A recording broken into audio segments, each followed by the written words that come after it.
The Pursuit of the Perfect Shot. Let's talk to author Roger Gallo, NBA shot making and offensive efficiency specialist.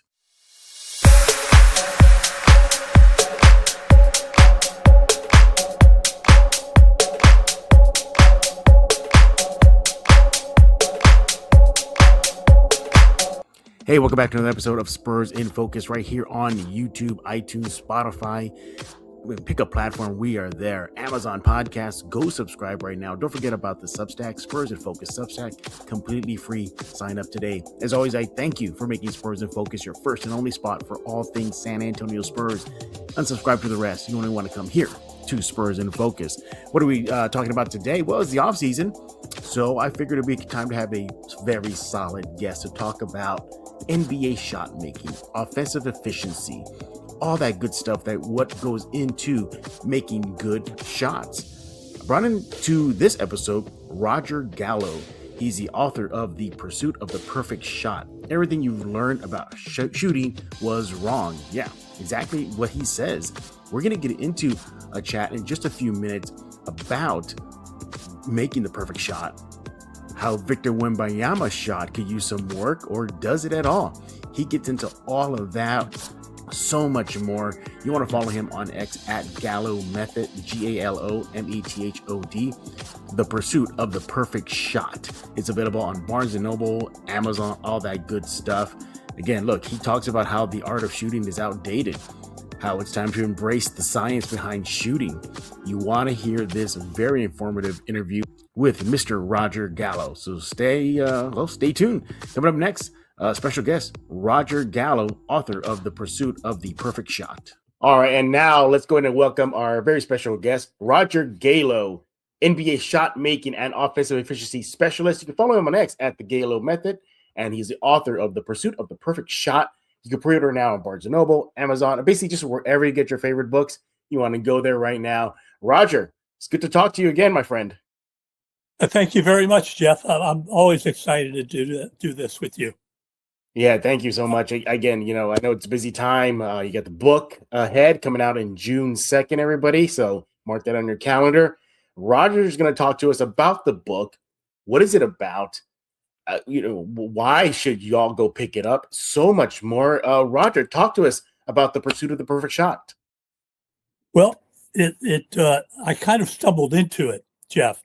I didn't intend to become what I've become. Had no inkling of doing that whatsoever, except when I started watching closely the stats on shooting over the decades. And eventually I started questioning how come I was such a great shooter, and others, of course, along the way, and started revisiting my own shot and started asking questions for the first time ever. In all the years I've been reading about shooting in my youth, trying to become the best shooter I could become, because I'm vertically challenged at 6 feet short as a basketball player.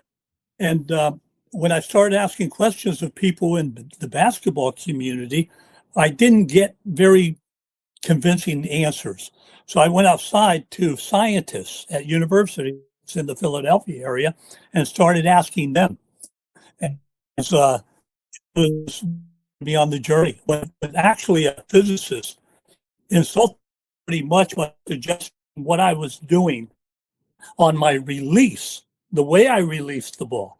And despite the fact that I was third in the country as an NBA prospect, he said, well, that was silly. And he never even played basketball. Yeah, that was not easy to accept coming from somebody like that, even though he was a scientist who had never played basketball.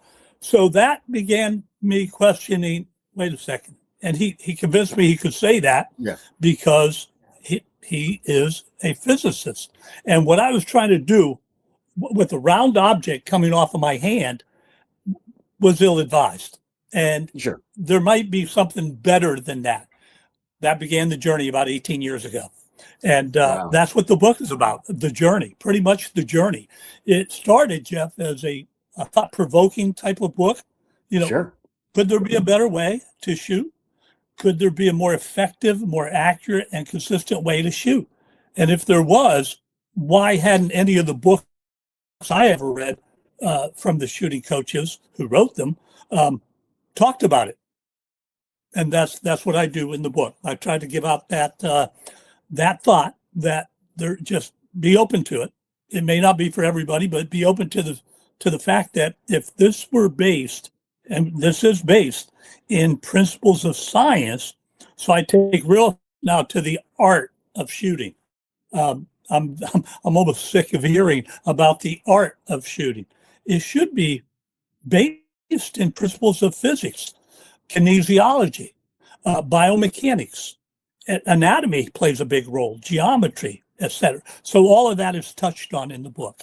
You know, Roger, this is a Spurs focused show, and I got to talk to you about Victor Wembanyama, a guy at his height, 7'4", the wingspan.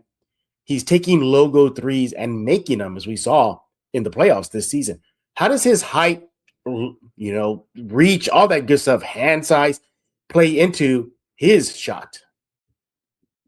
Great question, Jeff. I actually, in the book, I highlight that the bigs, and he's the biggest of the bigs, yeah, he is, have distinct advantages.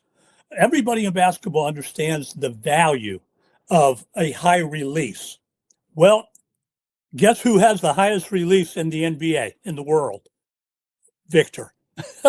Yeah, that guy you see on your screen, everybody, that guy has it. Yes, that guy has the highest release in the game of basketball known to man as we're speaking. That guy, because of his height, has a totally unobstructed sight line on the basket because of his height.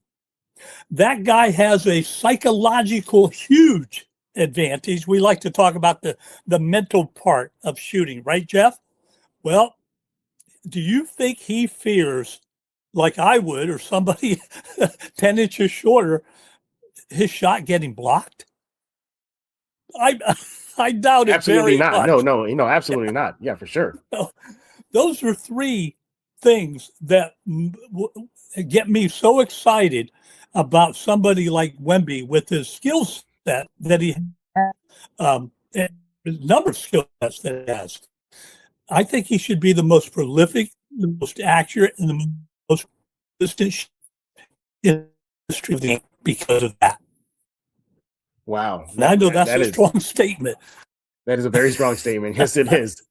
And you're talking about guys that played in the league, from Steph Curry to Craig Hodges to a guy named Roger Gallo, who's had a good shot too. I mean, that's amazing.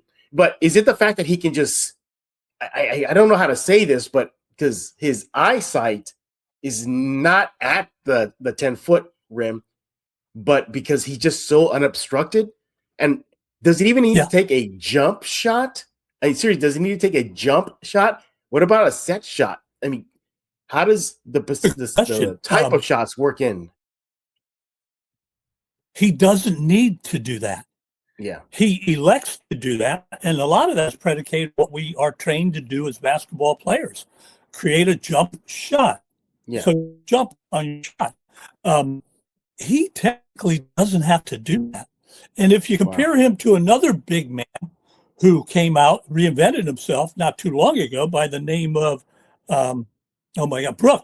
Brook Lopez. Yep.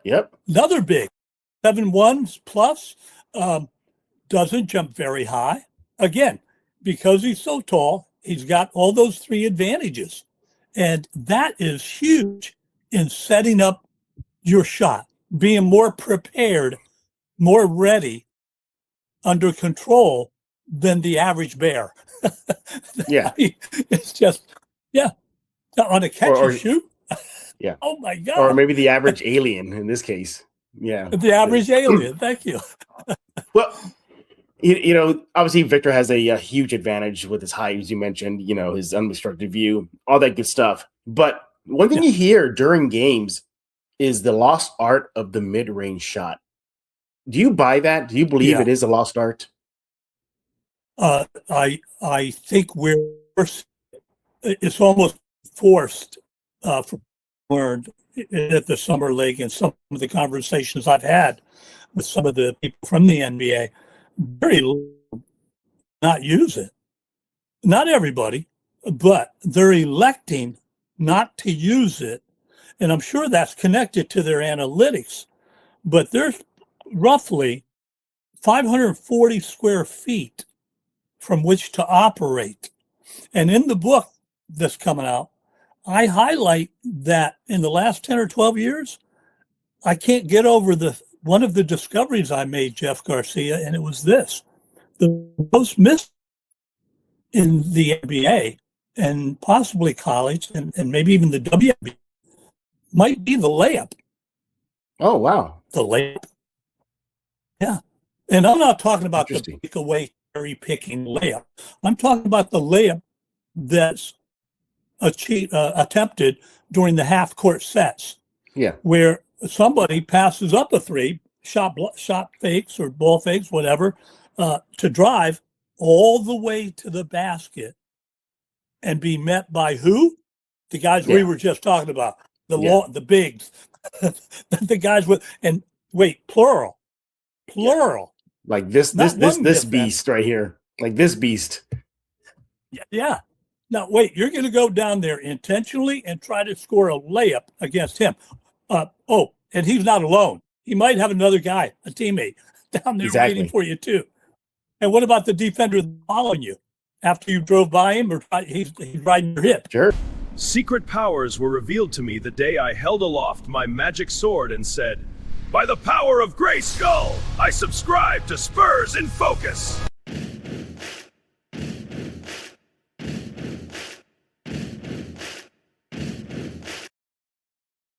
Once again, we're joined by Roger Gallo. You see that guy on your screen right now. He is the NBA shot making and offensive efficiency specialist. Follow him on X at GALO method. That's all one word.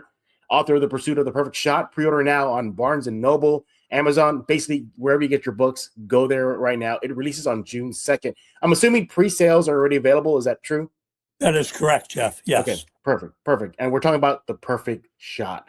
And just a quick summation, Roger, when he was up and coming in the basketball world, and he was one of the best shooters in the nation, dare I say the planet, maybe,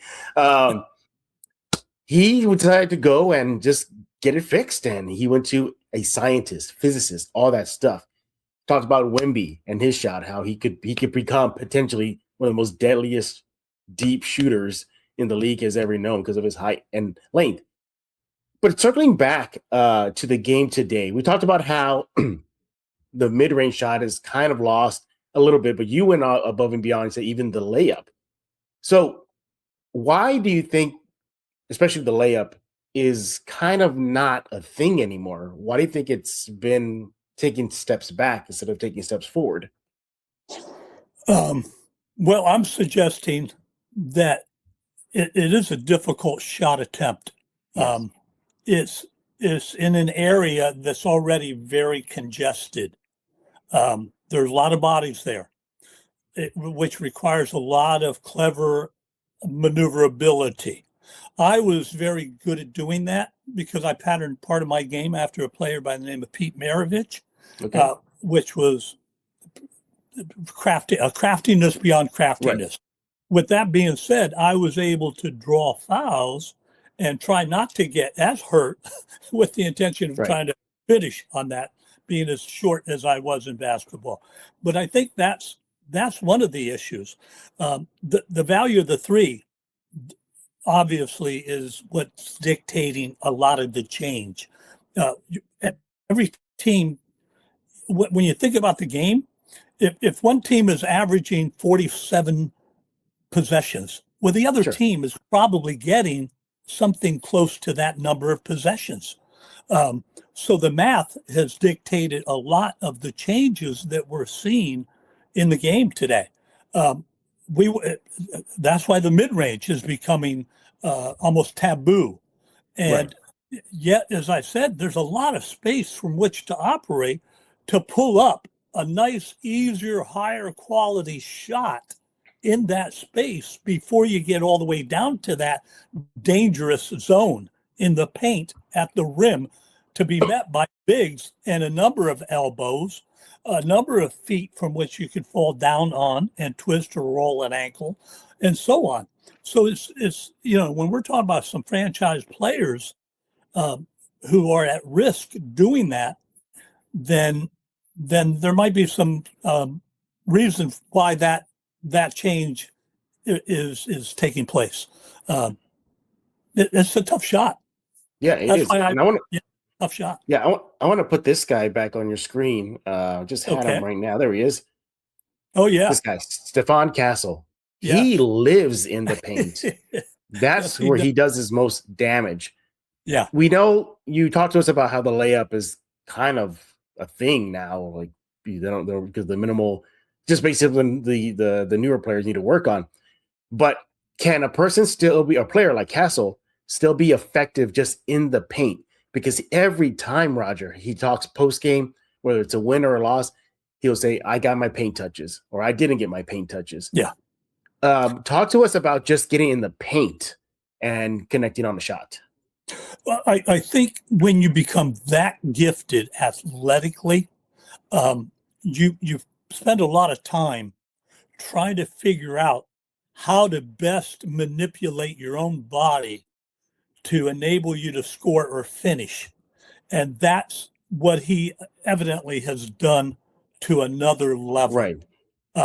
And he is so confident doing that. Again, it's that mental thing, confidence. He is so confident doing that he's going there without a nanosecond of hesitation. And he's probably got a move A, a move B, and a move C from Right. one initial move, if that makes sense. And from that, he can operate pretty effectively in that area. And the other thing that I have to believe is he realizes at some level, that he probably is in a situation where he's challenging the bigs to the degree where they risk fouling him Sure. in the attempt of trying to stop him. Yeah.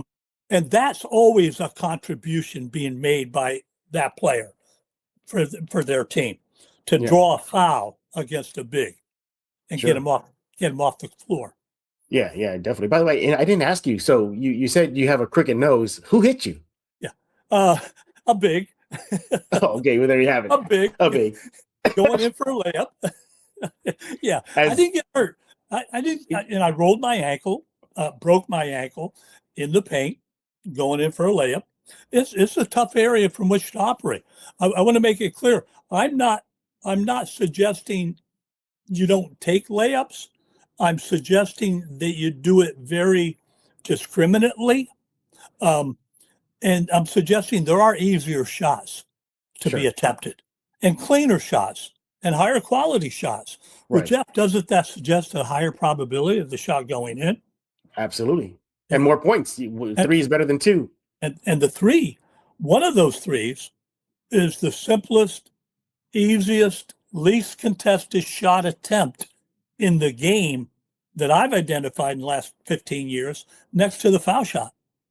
Well, wait, if it's that simple, shouldn't it be maybe a lot higher in terms Right. of probability, percentages of it going in? Yeah. And that's why somebody like a Wemby, the discussion we had in the beginning was so exciting.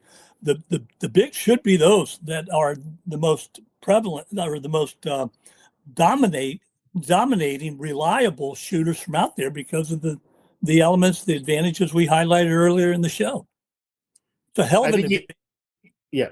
I think you can lock down Wemby though, Roger. I think you still have it. I think you do. You think? Yeah. You're a big guy. You can just box him out as everybody does. This is just fascinating. What else does the book go into? It goes into the some of the things, actually many of the things that I've come to realize towards the end of the journey that we simply, and I was guilty of this. How did I develop my shot? And I ask everybody I train, how did you work on your shot? Did somebody teach you? Did you work with a pro shooting coach? Did you copy somebody? Most of us copy somebody, and we're usually copying somebody that's impressing us enough to be Sure. copy worthy, right? I copied part of my game after a player by the name of Pete Maravich, another part of my game after a player by the name of got Earl the Pearl Monroe, Black Jesus, he was called. Yeah. I patterned another part of my game, an important part of my game, after a guy from Purdue back in the day by the name of Rick Mount, a great shooter. So that combination made me the player, more of a complete player that I became offensively. But the book talks about how everything, just about everything that I grew up on when it came to shooting was just that. It was copied. It may not have been the best way to do something, but because it worked, it passed the eye test, it seemed to work for him, it became popular. Yeah. And if it becomes that popular, then it becomes that commonly used. Sure. And that's pretty much what the book is suggesting, that and technically speaking, and this is going to baffle some people to hear this, I'm pretty comfortable saying to a lot of the players I've trained that, like me, I really trained to shoot crooked. Interesting. Yeah. Even at the foul line, we're trained to establish a body orientation to the basket that sets us up to shoot crooked. Wow. And the system, the Gallo shot making system, Gallo, of course, is my last name, Jeff. Right. It stands for generating accuracy or gaining accuracy with linear optimization. Okay. Real fancy word, linear optimization, straight line.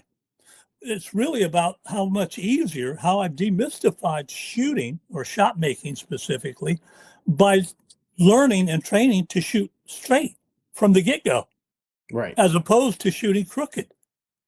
And I know that's not going to sound like it makes sense, but I urge you to go out and buy the book, read the book, and maybe some of what you find out in that book through the wisdom or whatever the tips, you might come to realize that, yeah, it might be a little bit easier to shoot straight than it is to shoot crooked and determine an angle.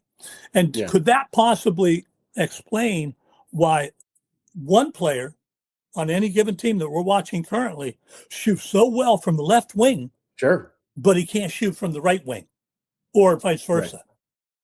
Why is that?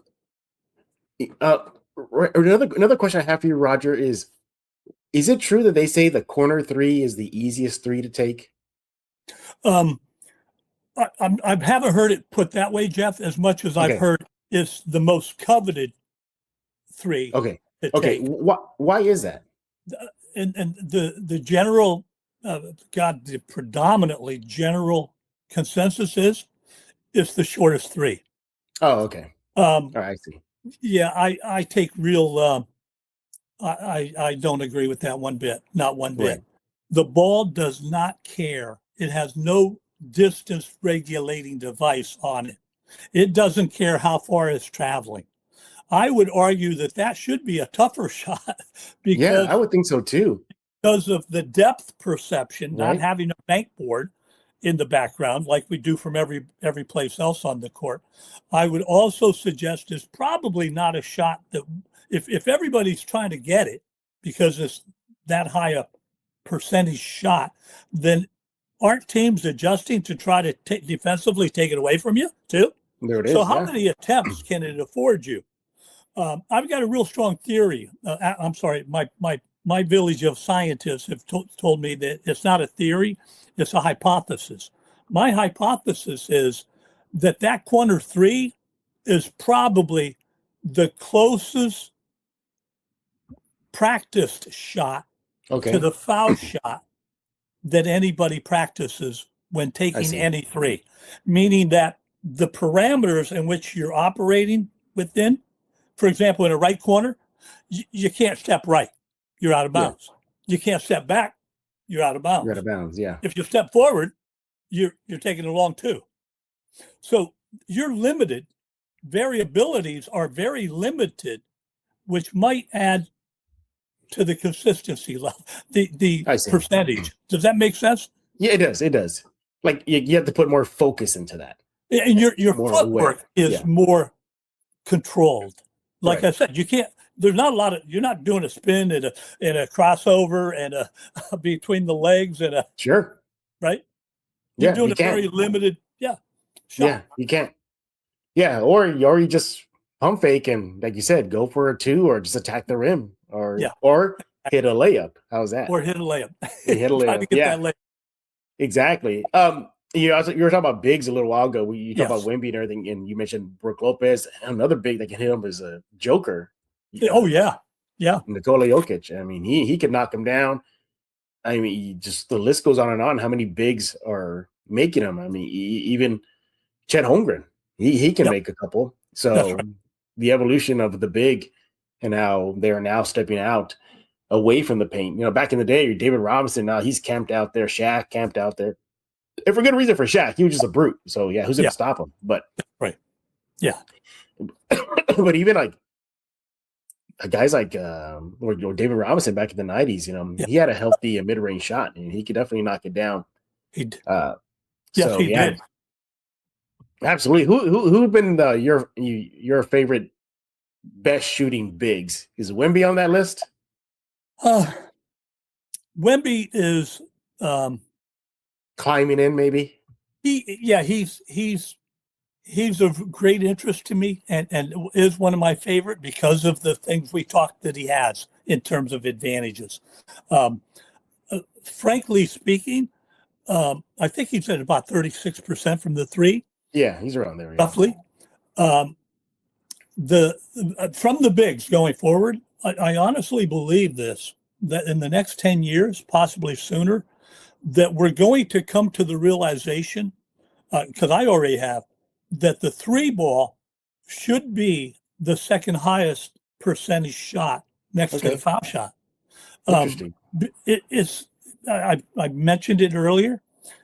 One of those shots, and there are others, that is one of them is the second easiest, least contested shot attempt in the game of basketball, next to the foul shot. Wow. Well, that should promise a higher shooting percentage than what we are excited by currently. There's a guy in 1987, 1988, a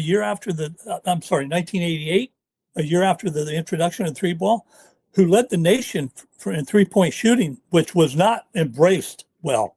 It was adamantly being fought against. It's going to ruin the game, blah, blah, a whole different sentiment back then. Well, he shot 63%. Wow, who is this? Led the nation from Holy Cross. Yeah, I think his name was I want to say Voigt, Voigt, something like that, or Trough. I'm sorry, it was Trophf, Trough. 63%, and he made it in the NCAA records books. Wow. And that was at a time when they were resisting the numbers you're taking. Right. Now we've got players averaging 6, 7, 8 attempts a game. Yeah. Back then, that they were lucky to average 2 or 3 attempts a game. Sure. But with that being said, was he a big back then? I think he was about 6'7" or 6'8". So back then, he was a pretty good sized basketball player and had a couple of those advantages we talked about earlier. Nowadays, 6'7" is a guard. That's crazy. That's right. The average height in the NBA is 6'8". So yeah, they're getting stronger, taller. Yep. More athletic, more diverse in their games, and Wemby's a perfect example of that. And that's the thing with him. I remember he came into the NBA, he was very adamant, like, I am not a big. I am everything. Like, you want to play center? Yes. Forward? Yes. The other forward? Yes.